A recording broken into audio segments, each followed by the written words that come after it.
For 103.7 The Game and 103.7thegame.com, I'm Dave Schultz. Just outside the Teague, following Game 1 of Saturday's doubleheader, Raging Cajuns rally for a 7-6 victory in 11 innings. Nick Thurman drives home Stephen Trosclair with a bases-loaded single in the bottom half of the 11th with the game winner. Coach Tony Robichaux happy with the win, but thought they could have taken care of business much sooner. We had a situation where, we could have handled it a little bit better. We got the corner, runners at third, less than 2 outs, and we had 2 ground balls. We could have ended the game right there, maybe got more back out in the top of the 9th to finish it. But, they hung with it and got it done, so that's what's important. Actually, a pretty entertaining ball game considering it started at 10 a.m. Saturday due to the rainout on Friday night. Jackson State jumped out to a 2-0 lead before the Raging Cajuns tied it up at 2.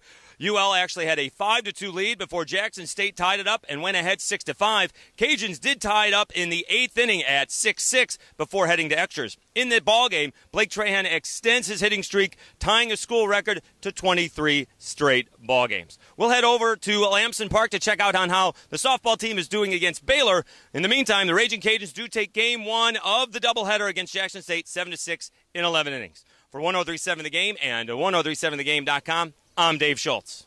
For 103.7 The Game and 103.7thegame.com, I'm Dave Schultz. Over at Lamson Park, where the Raging Cajuns were hosting the Baylor Bears, they were looking for the doubleheader sweep. Winners in Game 1, 3-1. Lexi Elkins connecting for her 20th home run of the year, leads the nation in that category. They fell behind 2-0 before coming up with 12 runs in the bottom half of the 4th inning. It all got started when the only senior in the Cajuns' regular lineup is Leandra Molly. She delivers a bases-loaded RBI single to left. It scores 3 due to a throwing error. You just get the momentum. It's like we can't be stopped. I don't know. Just once it hits, it's like a hit parade. But our main goal is just to pass the bat. So it's not.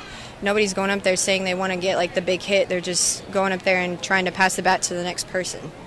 It was great. From an emotional standpoint, it's great to have him back. He means so much to those kids. He means so much to all of us, and it was great to have him back. And I know those kids were grateful to see him. He's been around a little bit more this week, and it's made a big difference in their outlook and their perception of how things are going for him. So we're glad to have him back. We want him back, all the time. So I think it meant the world to us that he actually was able to be out here. But I mean, he's been with us all week, but to have him in the dugout, it really meant the world to everybody. I know for sure.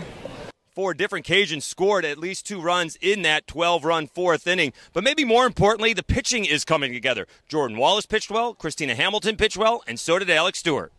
Christina had it wasn't a bad start. She just maybe just didn't have her best stuff. She was competing, though. She was competing, and I'm proud of the way Alex came in and finished it up. And Jordan was unbelievable in Game 1. Glad to see her mindset back to where it needs to be, and she's in a good place.